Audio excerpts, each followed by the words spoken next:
கோவை பூண்டி வெள்ளியங்கிரி ஆண்டவர் கோவிலின் அடிவார பகுதியில் உலா வந்த ஒற்றை யானை அலறியெடுத்துக் கொண்டு ஓட்டம் பிடித்த பக்தர்கள். தென் கைலாயம் என்று அழைக்கப்படும் கோவை பூண்டி வெள்ளியங்கிரி ஆண்டவர் கோவிலுக்கு கடந்த பிப்ரவரி மாதம் முதல் பக்தர்கள் அனுமதிக்கப்பட்டு வருகின்றனர்.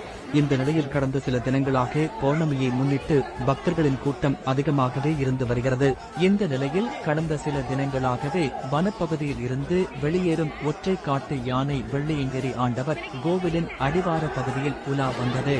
இதன் காரணமாக பக்தர்கள் அச்சம் அடைந்தனர். தொடர்ந்து காட்டு யானை கோவிலின் அடிவார பகுதிக்கு அடிக்கடி வருவதால் பொள்ளாச்சி டாப்ஸ்லிப் பகுதியில் இருந்து நரசிம்மன் மற்றும் சின்னத்தம்பி என இரு கும்கி யானைகள் வனத்துறையினரால் கொண்டுவரப்பட்டு வெள்ளியங்கிரி ஆண்டவர் கோவிலின் அடிவார பகுதியில் நிறுத்தி வைக்கப்பட்டுள்ளன. இதனிடையே இன்று மாலை மீண்டும் வனப்பகுதியில் இருந்து வெளியேறிய ஒற்றை காட்டு யானை அடிவார பகுதியில் உலா வந்தது.